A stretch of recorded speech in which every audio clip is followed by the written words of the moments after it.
Right now at 5, strong and severe storms have come through the 4 states. We take a look at some video on how strong those winds are. And it is much calmer across the area now than it was just 2 or 3 hours ago. We're going to recap the storms from overnight and talk about what we've got to look forward to in the week ahead coming up.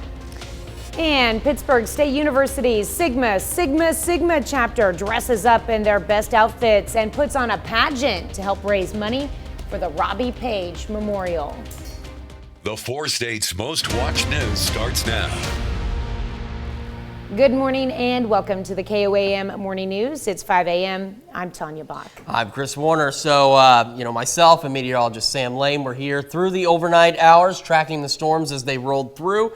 Had a number of severe thunderstorm warnings, even a tornado warning or two out there as well. Thankfully, the system has moved through. We haven't had any confirmed tornado reports at this point, but we have had some confirmed damage reports as folks are waking up and starting to assess what was going on overnight. Taking a look at the Skywatch Storm Tracker right now, you can see it is clear. Where 3 hours ago it was anything but. We take a look back at how this system rolled through the area as it came in from the west, just as expected. That nice line of showers and thunderstorms rolled right on through here very early this morning. These are the storm reports from across the region and down in the Norman area, just south of Oklahoma City. We spoke with meteorologist Chloe Aroro. You may remember she paid us a visit over her winter break. They had a potential long track tornado through the Norman area. So her apartment was damaged. She's okay, but her apartment took a direct hit from that. Here in our area, so the green marks wind reports that were recorded either by a spotter or an official reporting station. The orange, those are actual damage reports that are beginning to come into the area. We're going to take an in-depth look at these different damage reports that we've seen. On top of everything else, it's still quite windy. And as I've mentioned, we have 3 different forecast offices that cover our area. So we have wind advisories on this side that go until noon. For southeast Kansas, west of Bourbon, Crawford, and Cherokee counties, the wind advisory runs through 9. And for northeast Oklahoma, that wind advisory runs until 6 this morning. And here's why. We've got these very gusty winds across the area.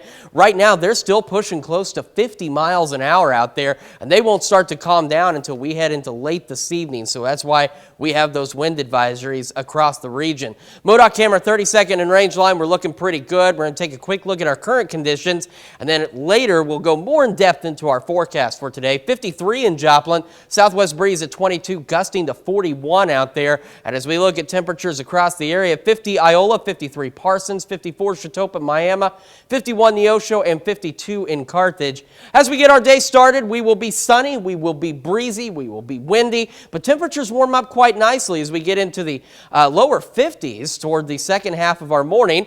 We're going to take a more in-depth look, as I mentioned, at our entire forecast and recap the storms from last night here in just a few minutes. Tanya? All right, thanks, Chris. Well, we've been covering severe weather. We will be covering severe weather all morning long, including what Chris will explain is a radar-confirmed tornado in Cedar and Dade counties. Now, with this severe weather, strong winds have been all across the 4 states. And here we have a video shot in the area of Murphy Boulevard and Campbell Parkway in Joplin.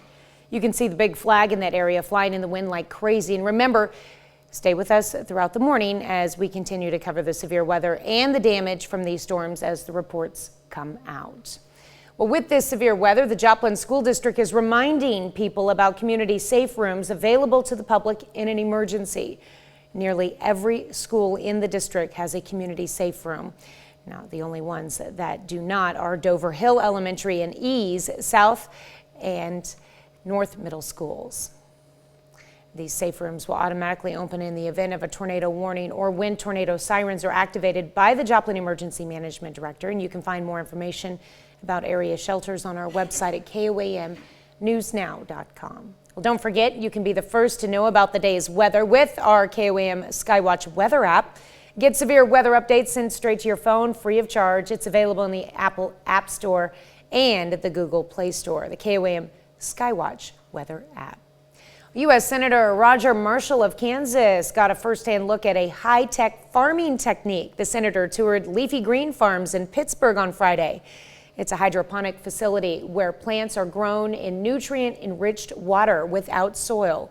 Since plants are grown indoors, the facility provides fresh produce year-round regardless of the weather. Another benefit, plants are not endangered by outside groundwater contamination like what one area of Ohio is dealing with because of a chemical spill. So the good folks here at Leafy Greens are offering to put one of their farms in East Palestine, which I think is a great idea. So I'll give Senator J.D. Vance a call later today and see if he can help us make that happen. And I wouldn't know why not. And I could just see right now the folks here getting a tractor trailer and loading one of these up. Leafy Greens grows its produce inside repurposed shipping containers and says this farming method uses only a small fraction of the water used for conventional farming. Oswego Health and Rehab in Oswego, Kansas has a new member of its family. Rosie is a robot to help make the lives of staff easier and to enhance the time staff can spend with residents. For now, Rosie is only helping with dietary needs. Mealtime is a social time for people that live here. Any little thing that's going to help the residents enjoy being here and staff working here is priceless. Oswego Health and Rehab is the first in Kansas under Mission Health to have any AI technology. We'll have more on Rosie in our 6 o'clock show. Well, Carthage schools host a competition bringing together some of the best student choir groups in the area. It's called Carthage Soundfest Show Choir Competition, and groups from several area schools competed. There were awards for different categories, including Best Choreography, Best Band, and Best Vocals. It's quite an interesting thing, this show choir thing. We teach them kids how to sing, how to dance, and it's in many parts. And sometimes it's way more than us teachers can do, honestly. But the kids really raise the levels every year, and they get to show off their talents. Competition continued into Saturday. Well, Pittsburgh State University's Sigma chapter hosted the Mr. Robbie Page Men's Pageant at the Bicknell Center for the Performing Arts. All proceeds went to the Robbie Page Memorial, which raises money to build therapeutic playrooms for sick children. The pageant had 10 contestants representing the 10 fraternities on campus. The men showed off different outfits and talent. So this is an event that we've actually done annually for quite a while, and it takes a lot of planning to kind of get all the men organized, get them involved. But this is the first time we've actually ever done it here at the Bicknell, so we're really excited to kind of have a bigger stage and a little bit more, hopefully, of an audience here to really grow this and continue to grow it in the future. Seems like the guys of Sigma had a lot of fun. Well, State Historical Society of Missouri art curator Joan Stack was at the George A. Spiva Center for the Arts in conjunction with the current art exhibition, Thomas Hart Benton, the complete edition lithographs. She was there to discuss Thomas Hart Benton's interest both in making artwork that represented everyday Americans and in creating affordable original artworks available to middle-class consumers. Well, it was really exciting to be able to bring Benton's artwork back to the region where he was born, because Thomas Hart Benton was born in Neosho, Missouri. He worked in Joplin as a teenager, so this is his old stomping ground. So to bring his work here, where people, are proud to have this native son who came from Joplin, to bring this really comprehensive collection of his lithographs here was really exciting. The event was free and open to the public. Donations were appreciated. And that's a look at this morning's top stories and weather in our first 7 minutes. Coming up on the KOAM Morning News, and now that marijuana is legal in Missouri, those who use it on a daily basis might want to keep an eye on their heart. Plus, Ukrainian troops and a few citizens continue to defend a largely abandoned town. And Chris has a look at the forecast as we keep track of the latest damage reports. You're watching the KOAM Morning News. More real news in the morning. We'll be right back. Welcome back to the KOAM Morning News. So we had a pretty rocky start to our Monday morning. Skywatch Storm Tracker is now clear, but here's what it looked like as we watched this line of severe thunderstorms roll across the region early this morning, and it left back behind it some damage across the region as well, and that's what we're going to talk about. So here's a look at storm reports, and of course they're continuing to expand. You can see all across the area, back into the Texas Panhandle and Oklahoma Panhandle, even in southwest Kansas. Tornado reports, a number of those, and potentially even a long track tornado south of the Oklahoma City metro area as well. So we lucked out on that end, but we did have some tornado warnings in our area for parts of Ottawa County and then later for Dade and Cedar counties as well. And the one in Dade and Cedar County was a radar confirmed tornado. Now, we haven't seen any damage reports specifically from that, but we do have these damage reports in between Jasper and Newton County. So we're going to take a quick look at those. This is what's come in so far as people are beginning to wake up and assess this situation. We're going to start in northeastern Jasper County, where the Avila Fire Department reported pieces of a barn on a fence and power lines down just to the east of County Road 50 and Nutmeg in Jasper County. We take a look here in northern Newton County. There's a report of a tree down on a home in the Diamond area. And then down south of Neosho, significant damage to a barn and other farm outbuildings, along with a power outage in the area just on Poppy Drive between Kodiak Road and Jaguar Road down there in rural Newton County. So that's just some of what we did see across the region as this system rolled through.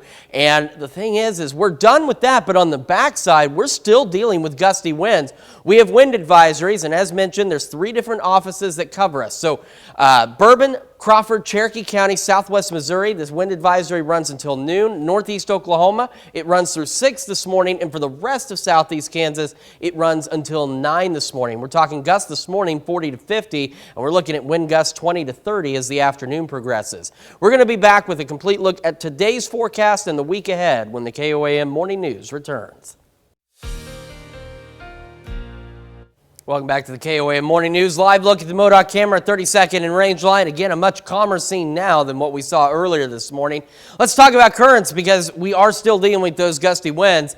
52 in Joplin right now, that southwest breeze at 28, gusting upwards of 40, and it will continue to be gusty like that through the morning. So into the afternoon, the gusts calm down a bit into that 20 to 30 mile an hour range. As we get later into this evening and overnight, the winds will calm down significantly.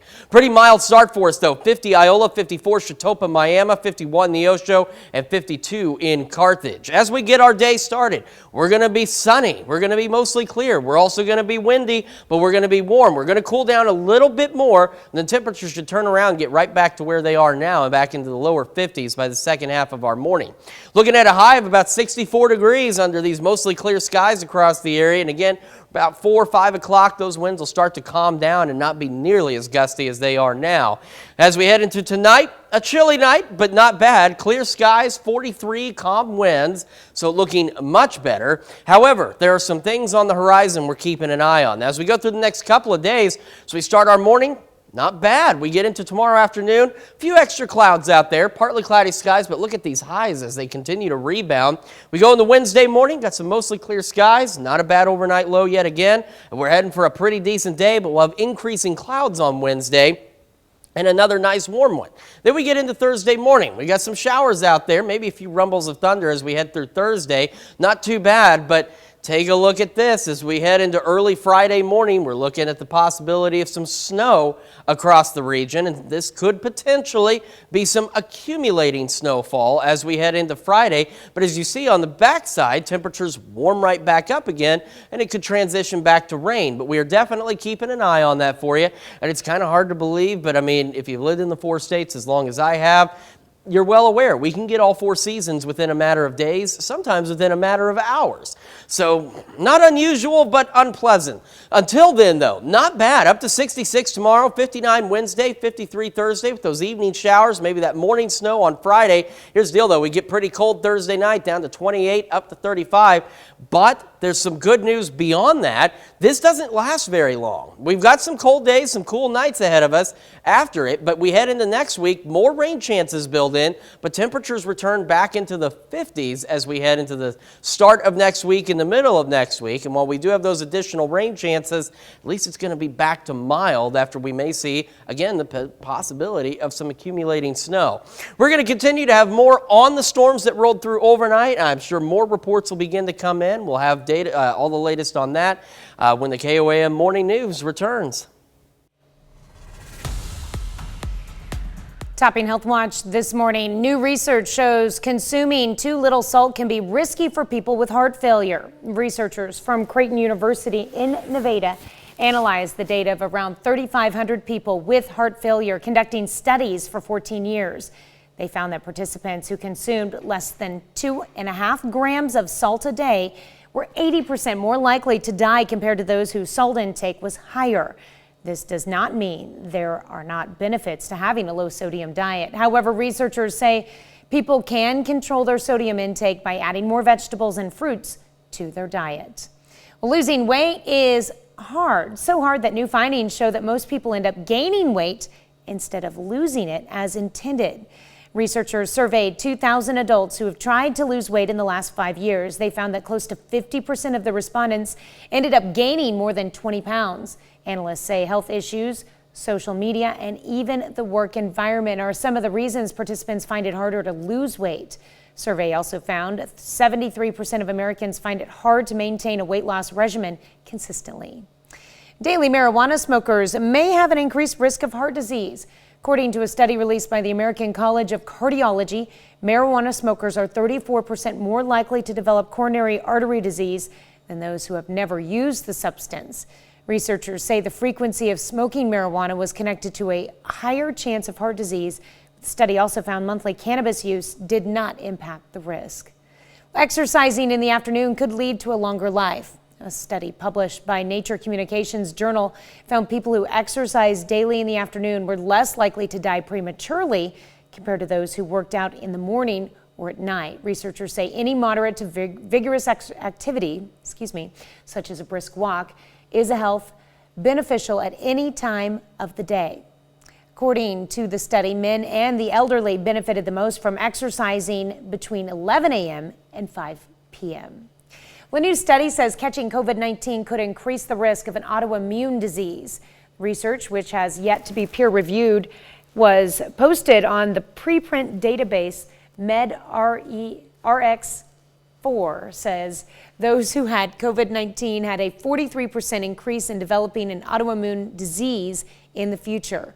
Study focused on specific conditions such as hemolytic anemia, which affects red blood cells. And researchers say more studies are needed to determine if other viral infections are to blame as well.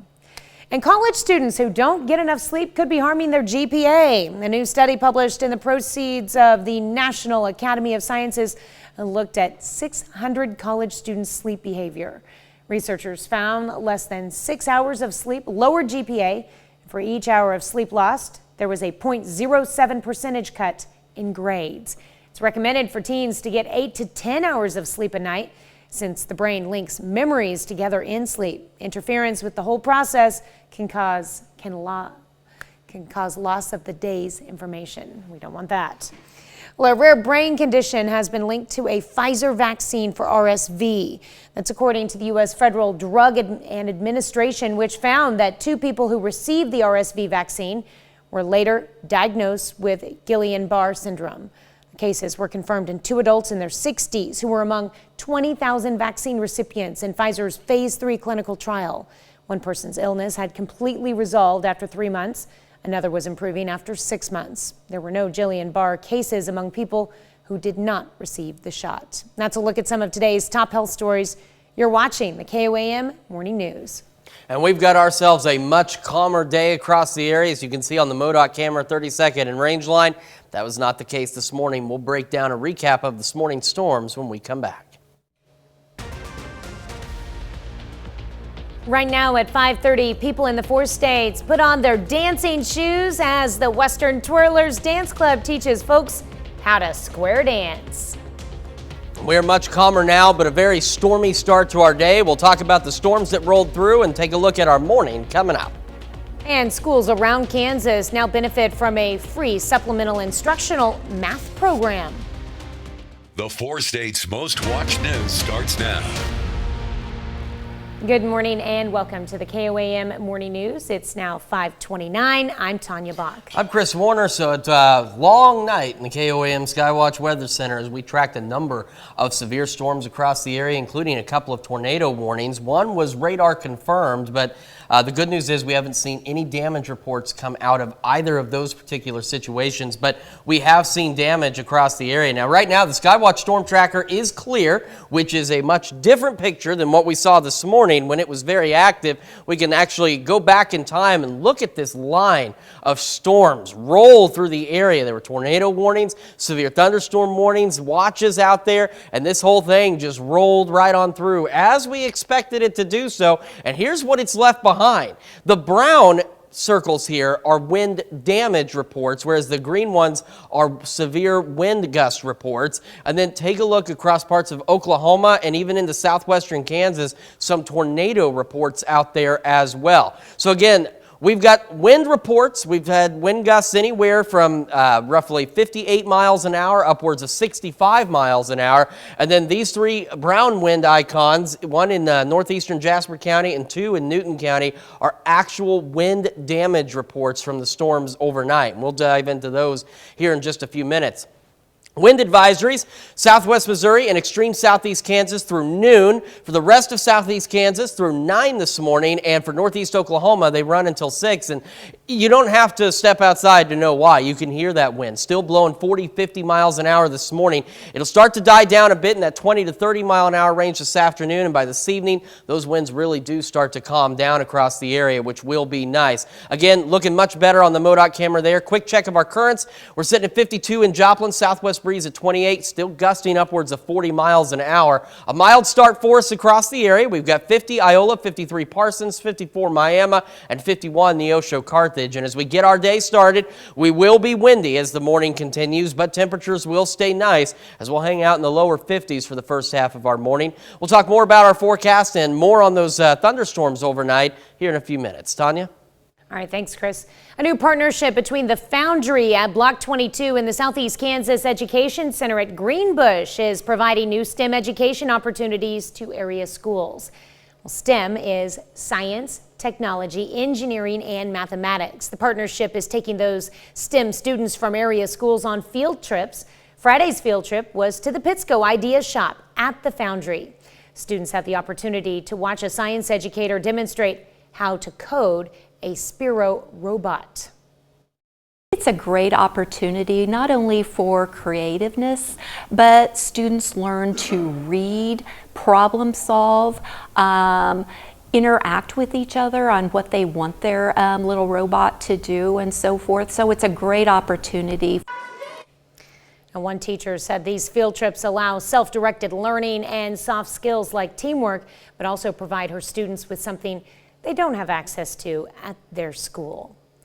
The Crawford County Mental Health Center announces two brand new programs. The Individual Placement and Support Program will help people with mental illness find employment regardless of their background. The Assertive Community Treatment Program, or ACT, will consist of weekly intervention services. The goal will be to reduce client interaction with law enforcement and unnecessary ER visits for the severe and persistently mentally ill. ACT is actually a team approach to treat people in our community. It's a community-based program instead of like an individual provider. Individuals Placement and Support Program launches today. The Assertive Community Treatment Program launches on Tuesday. The Western Twirlers Dance Club hosted square dancing lessons for 4 state folks. Lessons for newcomers will help with the basics of Missouri folk dancing and Western square dancing. And officials with the organization say this is a good way for 4-staters to stay active and provide a friendly and engaging environment. The biggest thing I would say, if you have not tried this, you need to, because it's not what the people think. Back in the older years ago, the trick is square dancing. I mean, there was drinking and there was router, pretty rowdy, and it's not like that anymore. You know, there's no alcohol. It's a very family-oriented activity, and if you haven't tried this, you should.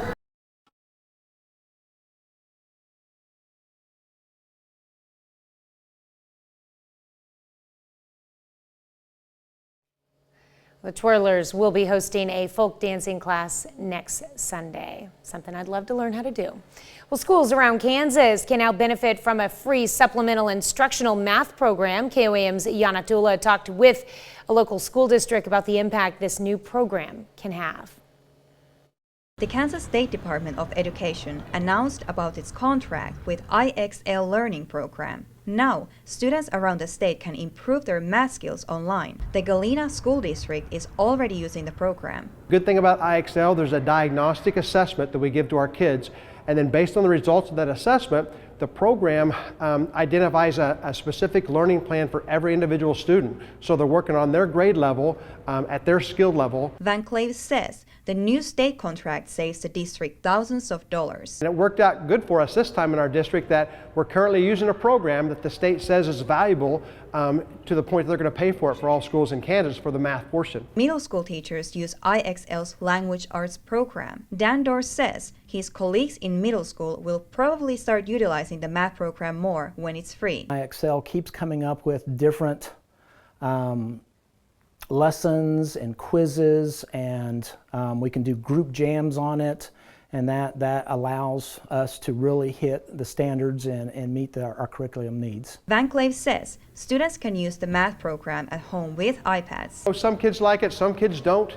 It's extra practice in English and math, so we try to show the benefit to the students that if you try hard on this, it's going to help in your main class, and it will help raise your test scores as well. In Galena, Janna Haudala, KOAM News. The free math program is available for accredited public and private Kansas schools K through 12. Schools already using the IXL will be provided a credit for an extension to their current subscription. That's a look at our top news stories. Coming up this half hour on the KOAM Morning News, a new museum opens in Dallas, Texas, and the goal for it is to honor Black women. Plus, the EU slaps sanctions on top Russian officials and more. We'll have the latest. You're watching the KOAM Morning News. More real news in the morning. We'll be right back. Topping World Watch, a coal mine collapse in China leaves at least 47 people missing. Bulldozers dug through dirt up to 260 feet high in their search for workers after a landslide leading to the collapse of the open pit coal mine left workers buried under rocks and debris. 6 people have been reported dead so far. Fears of additional collapse threatens rescue efforts since a second landslide also occurred, which stopped the search temporarily. Ukrainian troops and a few citizens continue to defend the largely abandoned town of Voldahar. In the southeastern mining town of Voldahar, the residents who remain must stay resourceful to survive. One resident says she has to collect rainwater for washing. Ukrainian troops stay on patrol in the city, running through the debris. One of the soldiers in the city says he is determined to, quote, fight till the end, end quote. The governor of the surrounding Donetsk region says Voldahar faced recent intense shelling. The G20 meeting held over the weekend ended with all but 2 countries condemning Russia's unprovoked offensive on Ukraine. The holdouts, China and Russia, as U.S. officials have concerns about a potential link between these 2 superpowers. John Lawrence reports. The Kremlin is accusing the West of trying to destroy Russia. They have one goal: to break up the former Soviet Union in its main part, the Russian Federation. During an interview with Russian state TV, Russian President Vladimir Putin said the goal of leading NATO countries is to, quote, inflict a strategic defeat on us so that our people suffer. How can we, under these conditions, not take into account their nuclear potentials? They supply Ukraine with weapons worth tens of billions of dollars, because this is participation in the usual sense. Speaking of participation, U.S. officials say they are confident China is considering sending lethal aid to Russia in its war against Ukraine. Beijing will have to make its own decisions about how it proceeds, whether it provides military assistance. But if it goes down that road, it will come at real cost to China. As the Russian invasion of Ukraine enters its second year, President Joe Biden's administration's stance on the issue is clear. We're not going to stand by and allow one country to roll over another country and try to wipe it off the mat. And we're going to build and have built a coalition of more than 50 nations to resist that and help the Ukrainians defend their own territory. I'm John Lawrence reporting. The possible cooperation between China and Russia is not the only concern among U.S. officials. CIA Director William Burns says the alliance between Russia and Iran is moving at a pace that is, quote, disturbing. During an appearance on CBS's Face the Nation Sunday, Burns and Iran's leaders have not decided whether to resume their weaponization program. 1 year after Russia's invasion of Ukraine, some protesters across the globe are calling for an end to the violence. In Berlin, thousands of demonstrators gathered, calling for a peaceful end to the war in Ukraine. One of the protesters urged the German government to start talks between Putin and Zelensky instead of prolonging, quote, suffering. Protesters held up anti-war signs saying negotiate instead of escalate and democracy instead of arms deliveries. And this protest comes a day after thousands showed their continued support for Ukraine's efforts against Russia in the same spot. In Seoul, anti-war protesters called on Putin to be punished and Moscow to withdraw from Ukraine immediately. Protest organizer says peace is the answer. The demonstrators waved signs calling for an end to the year of war. And the European Union has agreed to impose new sanctions on Russia over its invasion of Ukraine. The sanctions single out officials and organizations accused of supporting the war, spreading propaganda, or supplying drones. Penalties also restrict trade that involves commodities that could be used by the armed forces. Also, asset freezes were slapped on 3 more Russian banks, along with 7 Iranian companies and organizations. The action was taken on Saturday, 1 day after the first anniversary of Russia's invasion of Ukraine. Well, to honor and celebrate Ukraine's resilience, a stamp depicting a mural by the mysterious graffiti artist Banksy was presented in Kyiv. Friday marks 1 year since Russian forces invaded the country, and Ukraine is still standing and fighting. And the head of the Ukrainian Postal Service called the stamp a prophetic symbol as it shows a young boy defeating an older opponent at judo. A local resident agreed, saying it depicts a young boy defeating a big man. I think the boy is a symbol of a small Ukraine, which defeats the big man, Russia.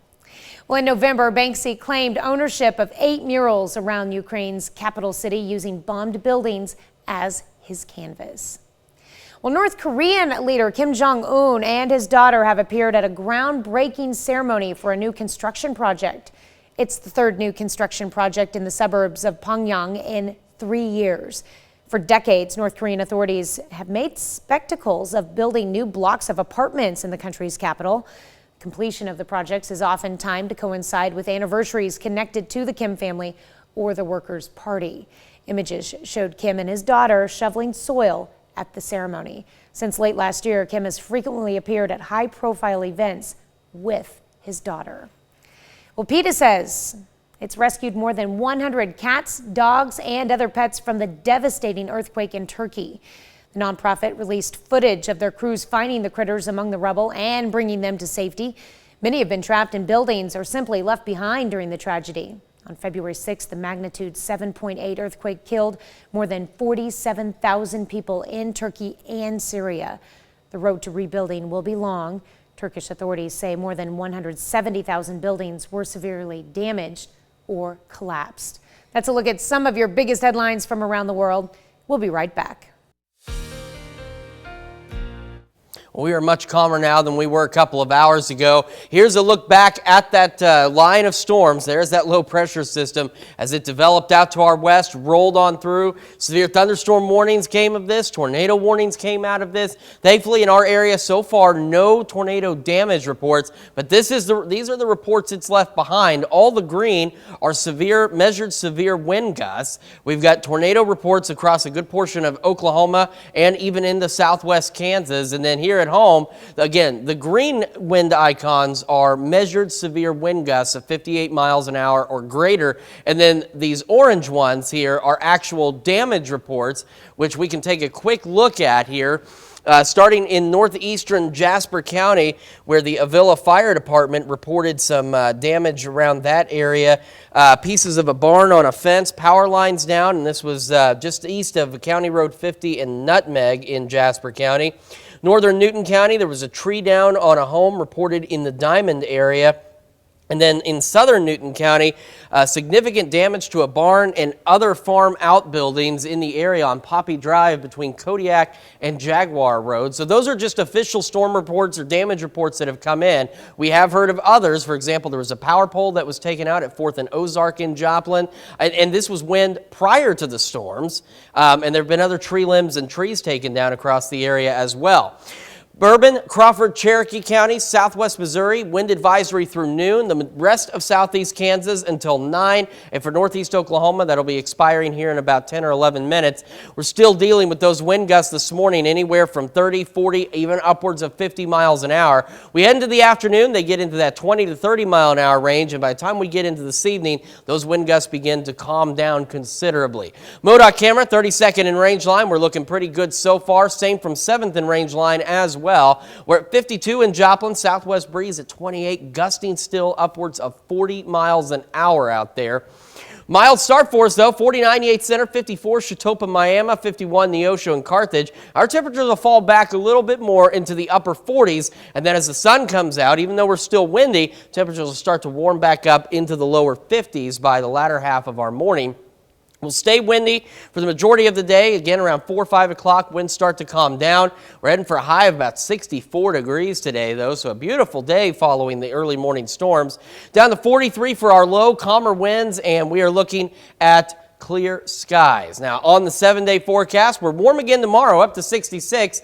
59 Wednesday. We're watching some evening showers Thursday and the possibility of accumulating snowfall Friday morning. Now, we're still several days out, meteorologically speaking, so we'll keep an eye on that. But we're looking at some wintry weather Friday morning, only 35 for the high. But after that, we start to warm back up again. We're back to the mid-50s by next Sunday. We'll be back with more of the KOAM Morning News right after this. Well, we get an inside look at a new museum opening in Dallas, Texas. The Black Girl Magic Museum is set to open next weekend. Alexis Wainwright sat down with the owner, who explains why she created this space to honor Black women. I wanted to be the change I wanted to see. So my goal was to dismantle the negative stereotypes that society had when it came to Black women and girls. Dominique Hamilton is creating a safe place to celebrate Black women and their impact. Welcome to the Black Girl Magic Museum. We're going to go to our first exhibit. It's an immersive experience where we talk about the Dreamland Theater that was owned by... This Black Girl Magic Museum will open in Dallas in March. Each exhibit showcases some of the contributions Black women have made past and present. Just a journey from Madam C.J. Walker to Luella Williams, 21 interactive exhibits. Exhibits that support Black art, dance, STEM, and entrepreneurship, which Hamilton said she feels like is missing here in North Texas. I saw in Dallas, Texas, there wasn't a lot of representation, and I saw our girls looking for something of their own. So I wanted to create that so that we know that we belong and we're important and powerful. There's also some exercises throughout the museum that focus on mental health. Highlight Black hair and loving our Black hair. As India Ari said, we're not our hair. Hamilton says she picked this area inside Southwest Center Mall specifically to help young Black girls reimagine all the things that are possible. We wanted to be a part of the revitalization of the Redbird area, to be able to have people to be able to come and get their culture, their history, and also have 21 plus photo installations to be able to take pictures and to be able to see themselves in a lot of the exhibits. Alexis Wainwright, CBS News, Dallas.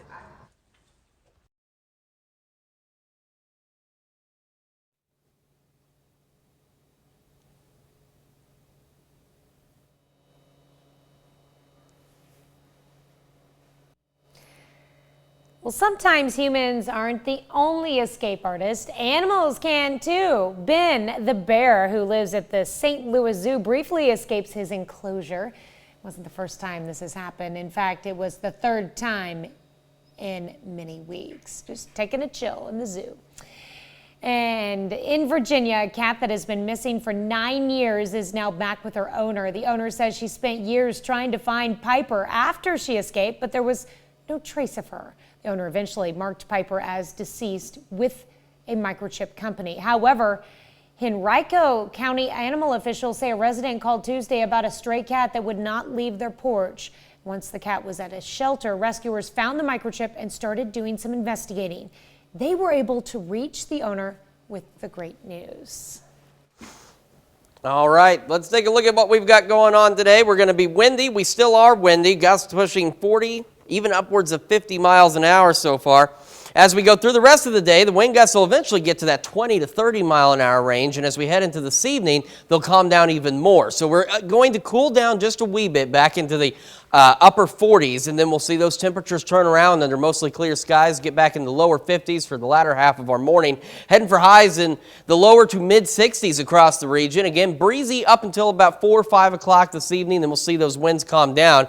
We will remain clear as we head into the evening, down to 50 by 10 o'clock, ahead of an overnight low of 43 degrees. As we take a look at the week ahead, not bad tomorrow, a few more clouds, 66, mostly cloudy Wednesday, 59, 53 Thursday with some evening showers, and then we could see some morning snow on Friday, and there's a possibility of some accumulating snows. We'll keep an eye on that for you. 35 for the high, but worry not, we start to warm back up. We're near 55 by next Sunday. We're back with more right after this.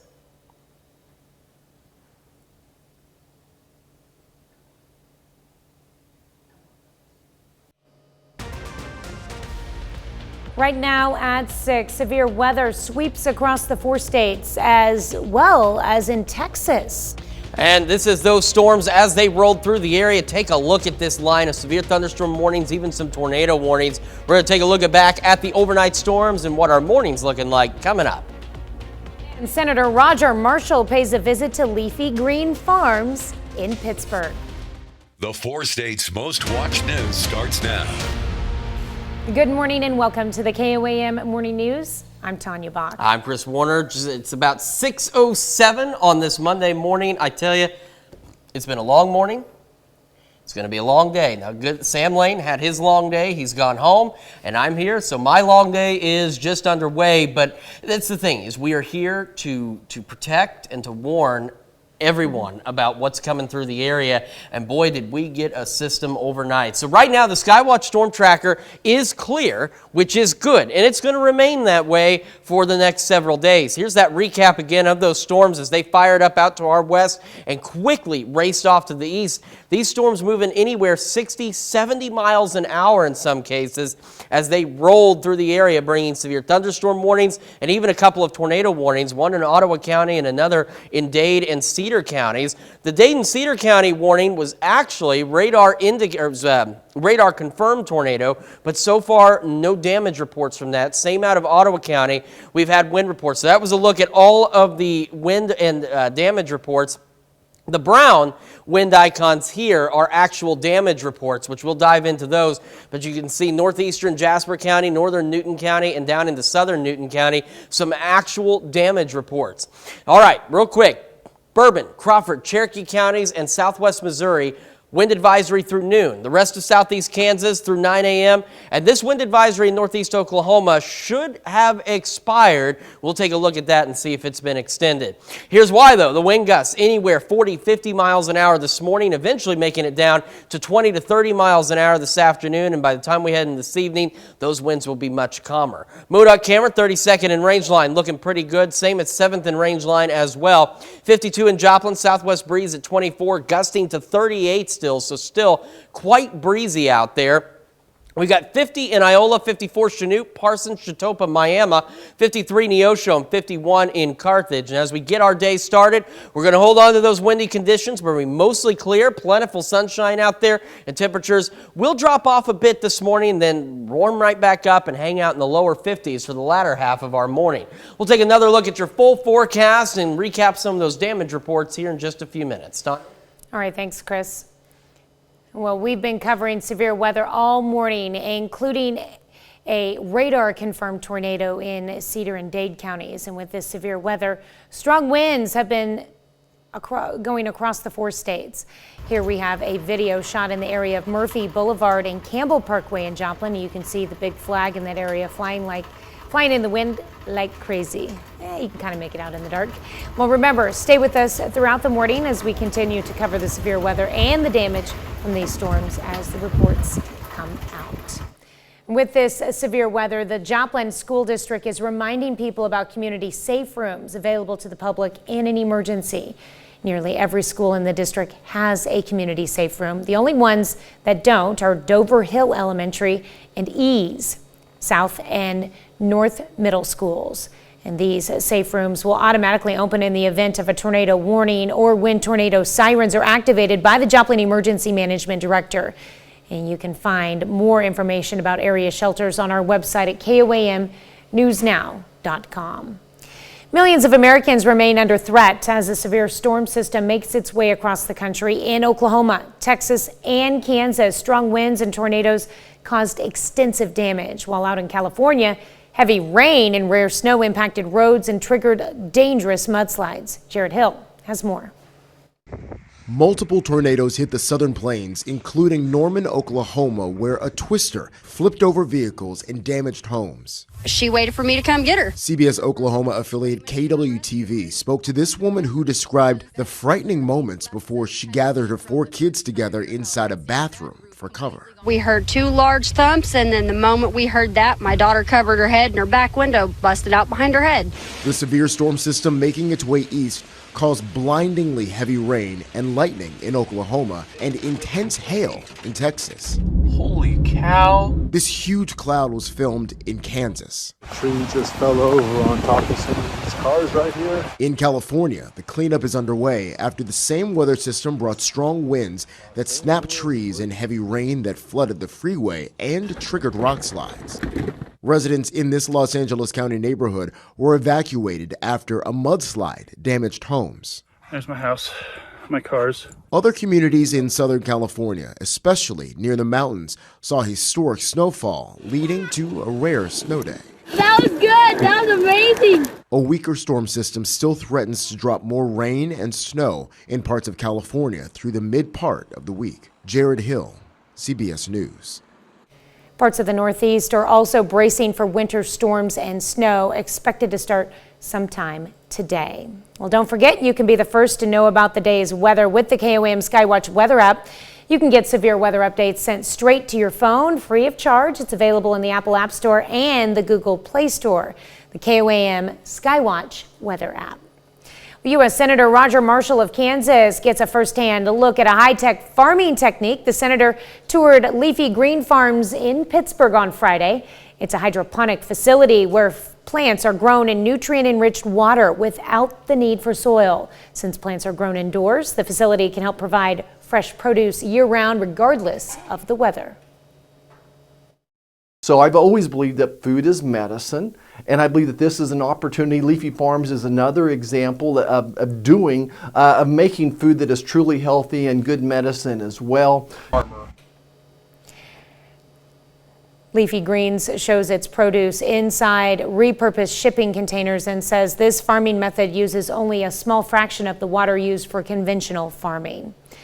Kansas schools around the state can now benefit from a free supplemental instructional math program. The Kansas State Department of Education announced a contract with IXL Learning Program so students around the state can improve their math skills. Galena High School Principal Toby Van Cleve says the high school is familiar with the program as freshmen and sophomore students have been using it a couple of times per week in class. Van Cleve is excited the state now considers the program valuable for everyone and says it will save the schools money.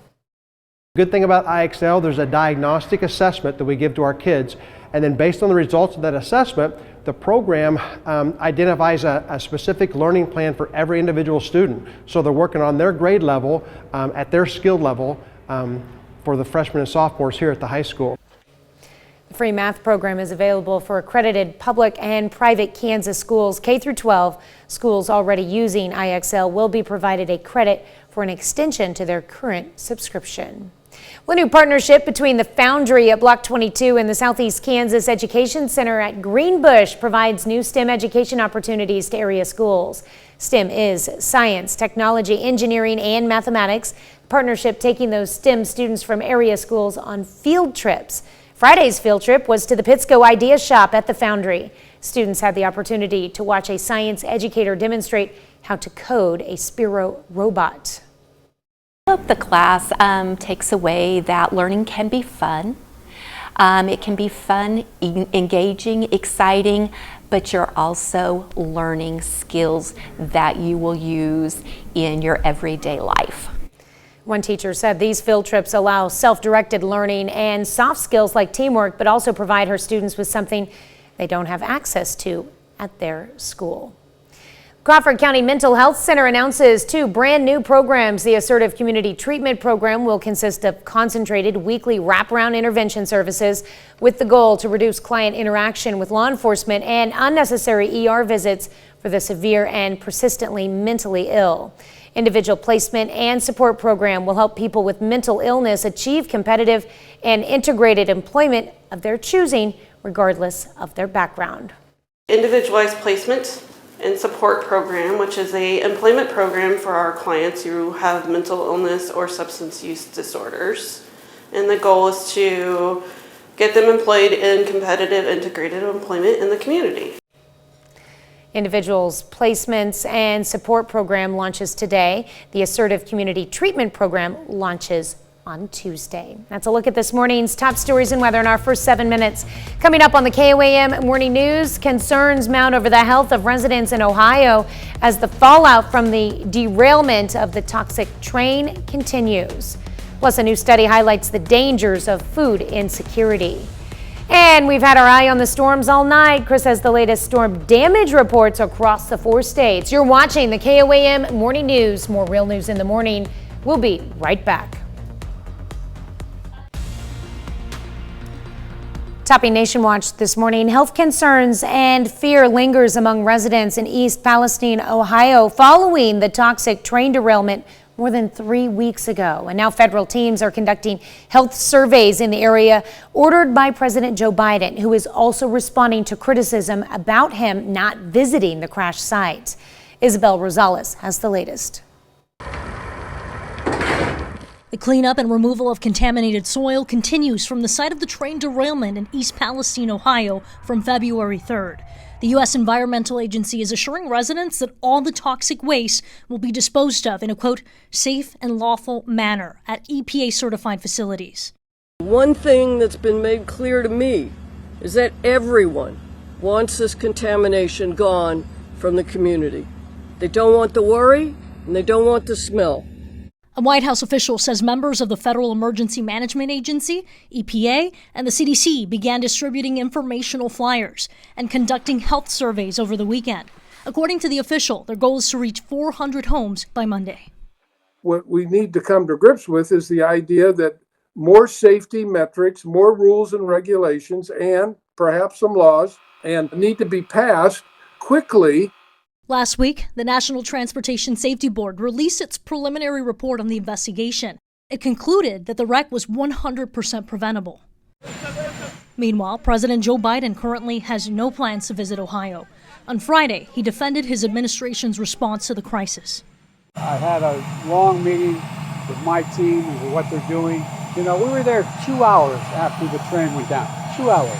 And so the idea that we're not engaged is just simply not there. The EPA is scheduled to hold its next public meeting for residents on March 2nd. I'm Isabel Rosales reporting. That's a look at one of today's top national stories. Here's Chris with a look at your forecast. Yeah, this is a quick look at that line of showers and thunderstorms as they rolled through the area. This line of storms has traveled 600 miles in 12 hours. We're going to have another look at these storms and what they left behind when we come back.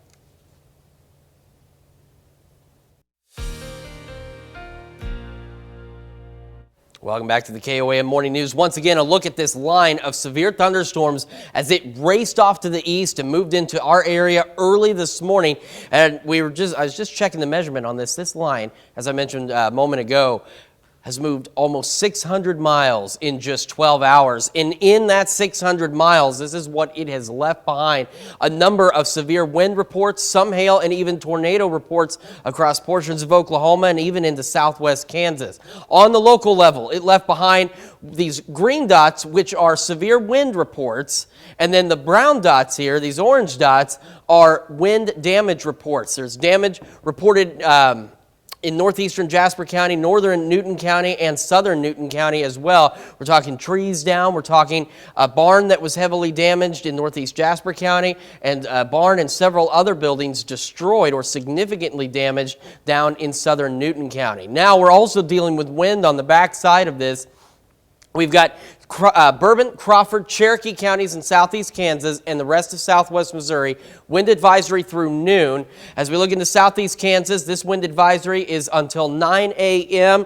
And I promised a quick check on the one in northeast Oklahoma because when they expire, as you know on this map, they typically go away.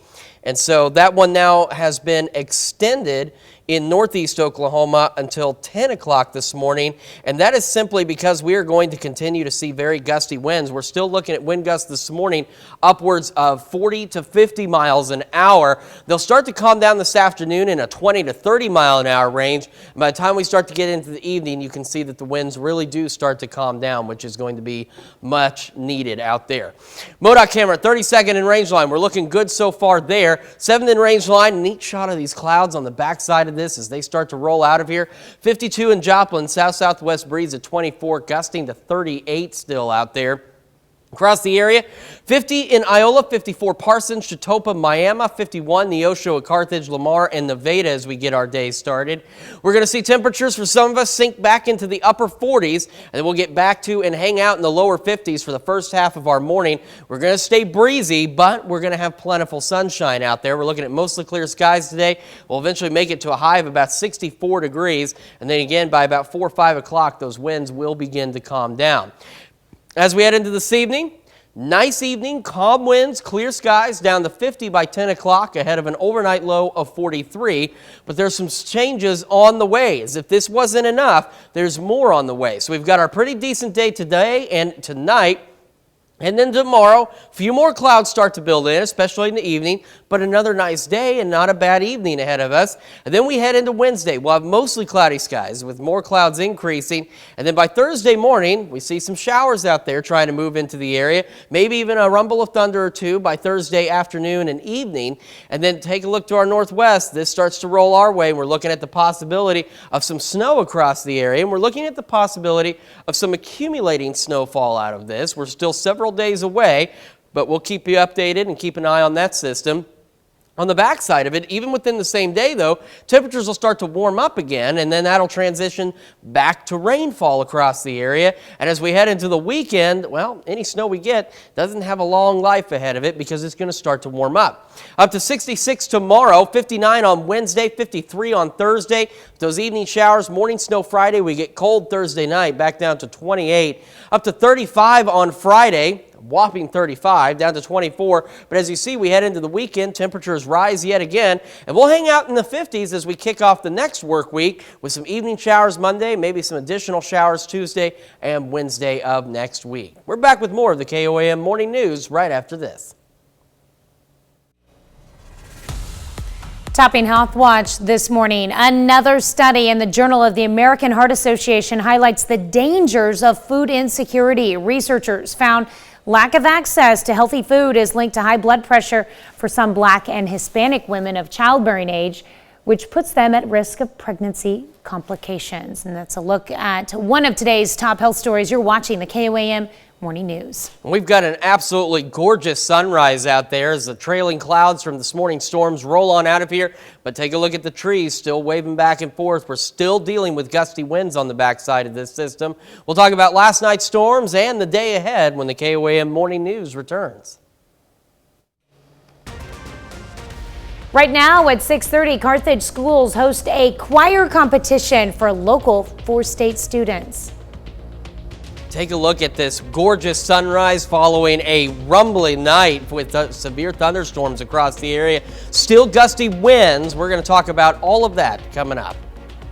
And we meet the newest member of the Oswego Health and Rehab team, Rosie. The 4 states' most watched news starts now. Good morning and welcome to the KOAM Morning News. It's now just about 6:31. I'm Tanya Bach. I'm Chris Warner. So, long night in the Skywatch Weather Center, tracking the severe thunderstorm warnings and even a couple of tornado warnings across the area as a very powerful line of storms move through the area very quickly. At some points, these storms were moving 65 to 70 miles an hour. As a matter of fact, this whole line, as we see on the Skywatch Storm Tracker, has traversed roughly 600 miles in about 12 hours. That is how fast this system is moving, and they're going to be dealing with the regeneration of this line as it heads off to the east. So here's what it left behind in its 600-mile journey. All of these green circles are severe wind reports or damaging wind reports. Some tornado reports around the Oklahoma City metro trailing back to the southwest, and even a couple over in southwest Kansas. Here at home, all the green, again, are severe wind reports, and then these orange circles are damage reports. Northeast Jasper County, northern and southern Newton counties as well. And we'll recap some of those damage reports a little later. Wind advisories, northeast Oklahoma through 10 a.m., southeast Kansas through 9, Bourbon, Crawford, Cherokee County, and southwest Missouri through noon because it is going to remain windy. We're still dealing with gusts 40 to 50 miles an hour this morning. By this afternoon, they'll be in that 20 to 30 mile an hour range, and as we head into the evening, they will begin to finally calm down. MoDOT camera, 32nd and range line, looks good. There's that gorgeous sunrise out there.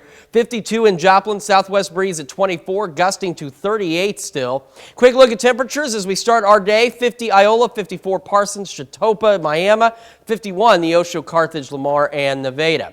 As we look as to starting our morning, we've got the breezy conditions, mostly clear skies, some of us cooling back into the upper 40s, and then we'll hang out in the lower 50s for the first half of our morning. We'll take a more in-depth look into your forecast here in just a few minutes. Tanya? All right, thanks, Chris.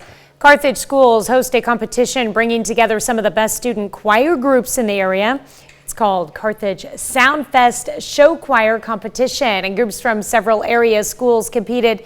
There were awards for different categories, including Best Choreography, Best Band, and Best Vocals. It's quite an interesting thing, this show choir thing. We teach them kids how to sing, how to dance, and it's in many parts. And sometimes it's way more than us teachers can do, honestly. But the kids really raise the levels every year, and they get to show off their talents. Competition continued into Saturday. Pittsburgh State University Sigma chapter hosted the Mr. Robbie Page Men's Pageant at the Bicknell Center for the Performing Arts. All proceeds went to the Robbie Page Memorial, which raises money to build therapeutic playrooms for sick children. The pageant had 10 contestants representing the different fraternities on campus. Men showed off different outfits and a talent. So this is an event that we've actually done annually for quite a while, and it takes a lot of planning to kind of get all the men organized, get them involved. But this is the first time we've actually ever done it here at the Bicknell, so we're really excited to kind of have a bigger stage and a little bit more, hopefully, of an audience here to really grow this and continue to grow it in the future. So. Right, it seems like those guys had a lot of fun. Well, State Historical Society Missouri art curator Joan Stack was at the George A. Spiva Center for the Arts in conjunction with the current art exhibition, Thomas Hart Benton, the complete edition lithographs. She was there to discuss Thomas Hart Benton's interest both in making artwork that represented everyday Americans and in creating affordable original artworks available to middle-class consumers. Well, it was really exciting to be able to bring Benton's artwork back to the region where he was born, because Thomas Hart Benton was born in Neosho, Missouri. He worked in Joplin as a teenager, so this is his old stomping ground. So to bring his work here, where people, are proud to have this native son who came from Joplin, to bring this really comprehensive collection of his lithographs here was really exciting. The event was free and open to the public. Donations were appreciated. Oswego Health and Rehab in Kansas welcomes a new member. KOAM's Carrie Worthen stopped by to meet Rosie.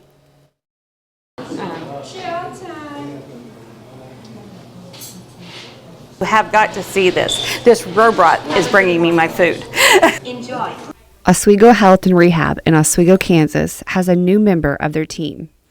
Rosie is a robot that is helping make staff and residents' lives easier. This robot has been quite exciting for the residents. Oh, I think it's neat. I think it's special. I think that makes us special. Charlotte Frazier is just one of many residents happy to have Rosie as part of the family. The main purpose is to help staff and to enhance the time that staff spend with residents. I think it'll take a lot of steps away from people, yeah, I think. And just having something different too. Okay. For now, Rosie is only helping with dietary needs such as serving meals to the dining room and bedrooms. That frees up staff to spend more time interacting with residents. Mealtime is a social time for people that live here. Any little thing that's going to help the residents enjoy being here and staff working here is priceless. Rosie made her debut to the facility a week ago. She can hold more than 60 pounds at a time with a battery life of 12 hours. And we've adopted Rosie. She is one of the staff and part of the family.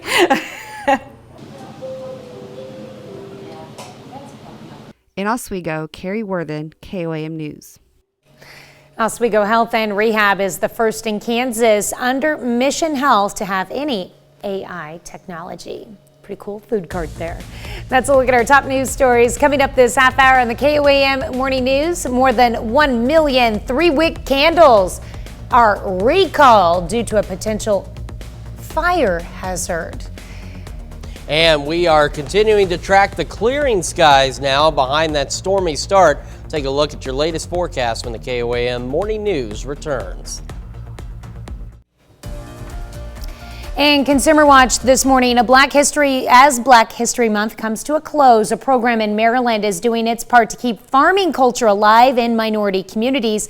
And the work is creating a new generation of growers across the country. Skylar Henry has the story of the Alliance of Farmers getting back to their roots. This group of ladies may be small. Sisters are all for one and one for all. But they run this large 4-acre farm just outside of Washington, D.C., where crops are coming, and more importantly for the group, so are an abundance of seeds. What happened was people stopped saving seeds, and every year the price of seeds go up, and every year it's harder and harder to get the seeds you want. Bonita Adib runs the Ujamaa Cooperative Farming Alliance under the nonprofit STEAM Onward, bringing together Black and Indigenous farmers in and around Maryland.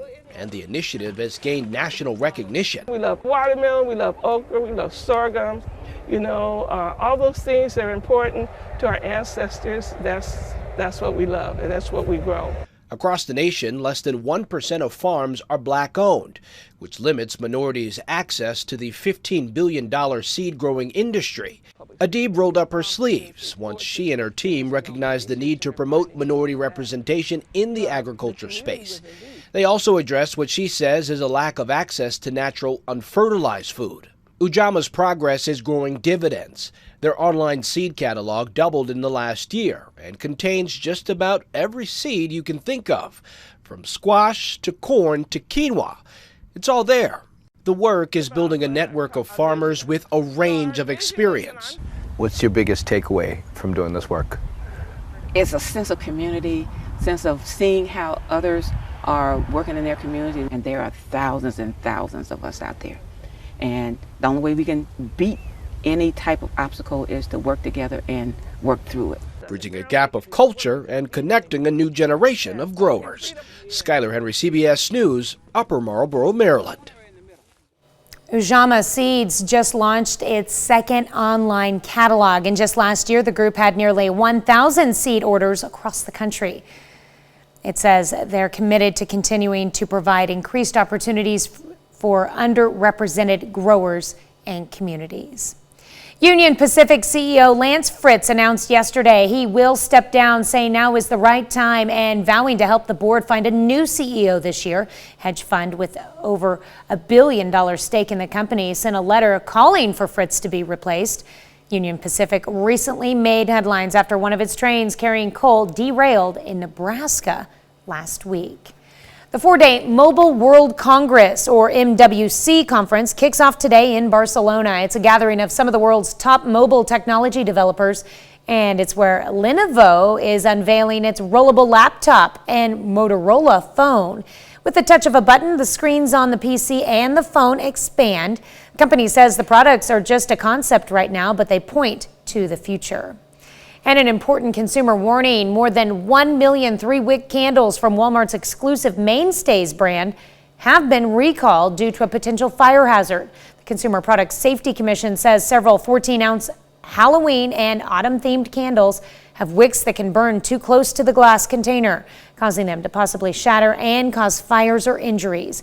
Consumers should immediately stop using the candles and contact the manufacturer, Star Soap, Star Candle, Prayer Candle, for a full refund. That's it for Consumer Watch. Here's Chris with another look at your forecast.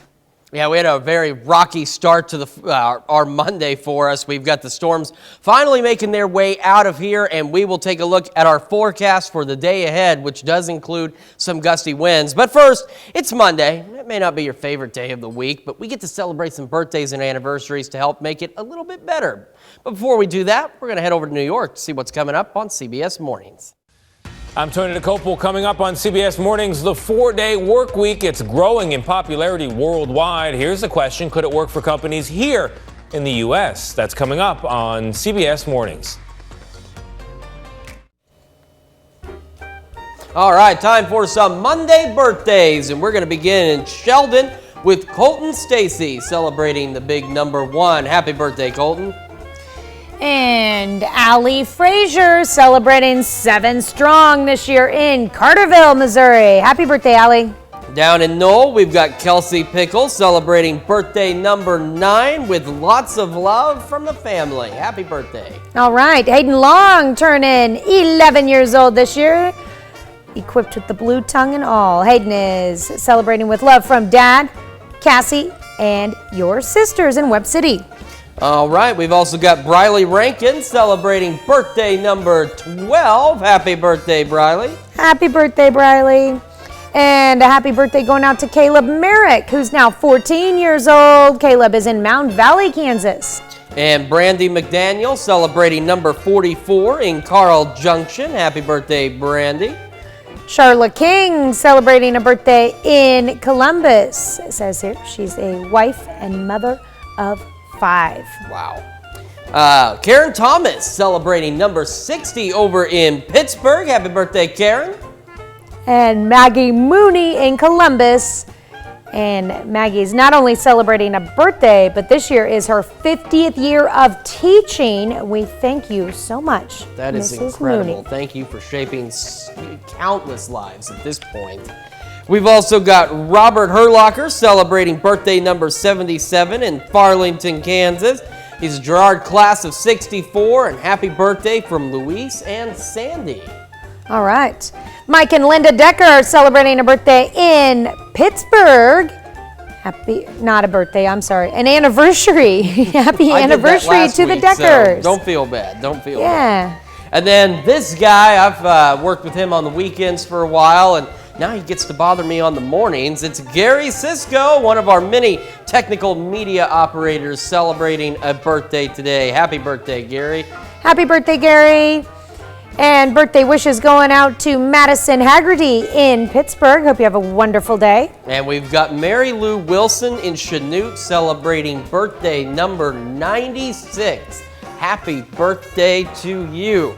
And we want to continue to celebrate with you, and you want to celebrate with us, right? Tanya, how can they celebrate with us? That's right. All you have to do is send us your birthdays. Send them to our, you can log online to that website, or you can send them to our email. It's the easiest way to do it at birthdays@KOAMnewsnow.com.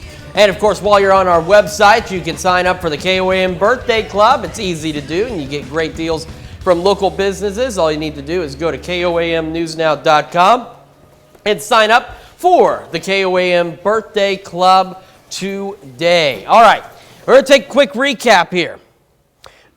Storms yesterday. 600 miles is what they've managed to travel in 12 hours. And in that, this is what they've left behind. A number of severe wind reports, wind damage reports, tornado reports from Oklahoma City back to the southwest, and then more even in southwest Kansas. Here locally, we've got some damage reports now coming in Cedar County.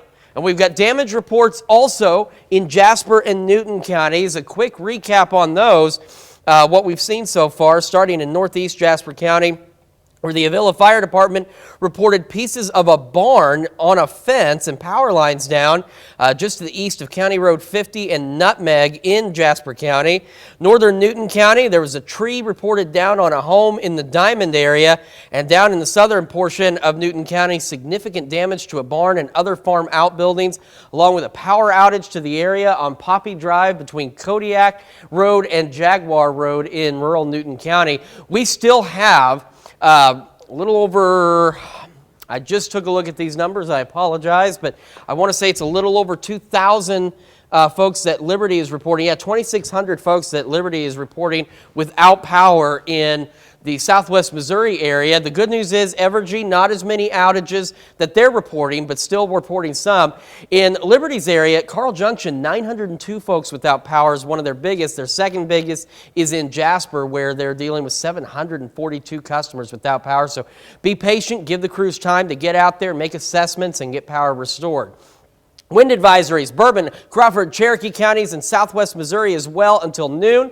Northeast Oklahoma runs until 10 this morning. And for the rest of southeast Kansas, this wind advisory goes until 9 because we've still got gusts this morning, 40 to 50 miles an hour. As we head into the afternoon, they'll get into that 20 to 30 mile an hour range. And then as we finally get into the evening, you can see wind gusts begin to taper off across the area. Got finally giving us something calm.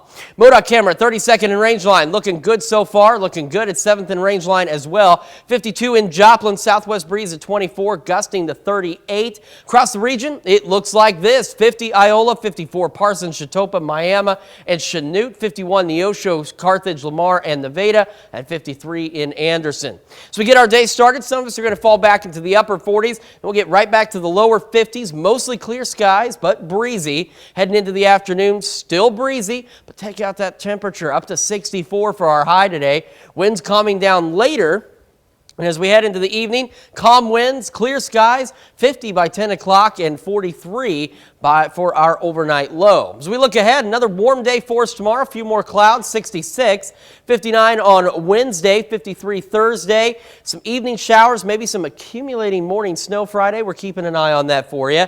35 for the high, so much colder. But then after that, we warm back up into the mid-50s by next Sunday. We're going to be back with more of the KOAM Morning News right after this.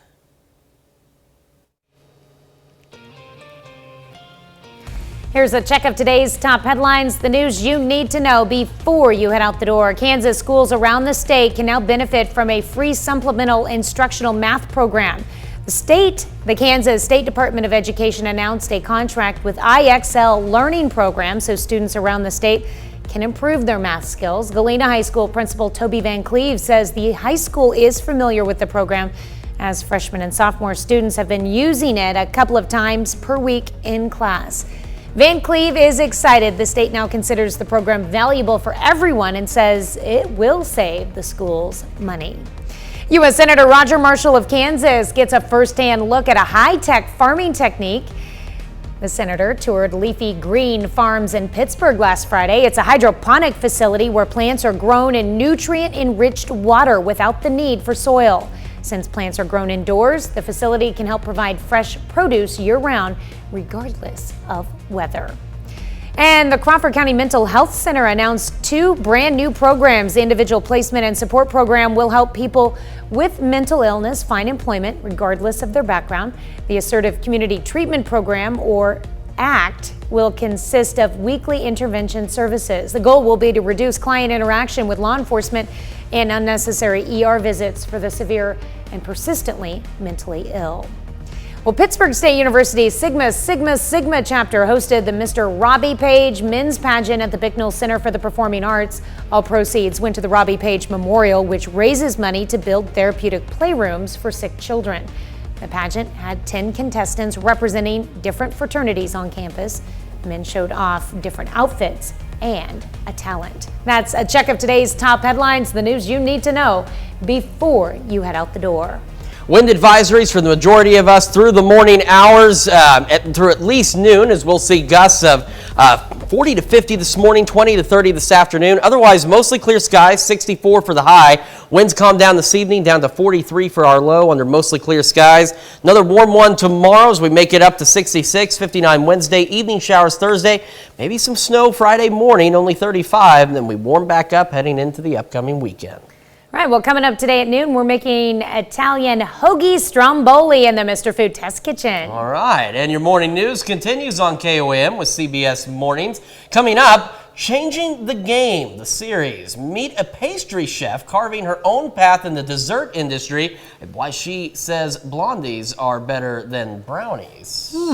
Or you can switch on over with us on Fox 14, where your only local morning news continues. And this morning, it's Disney Day with us on the KOAM Morning Show on Fox 14. We're going to be talking to Roger Hammerstein's Cinderella and Beauty and the Beast Jr. 2 productions coming to the 4 states very soon. All right, plus we'll meet a group of people teaming up to help buy a $14,000 driving simulator for refugees. That's going to wrap it up for us for now. We'll be back with more tomorrow morning at 5 a.m. And we're going to do it again today at noon.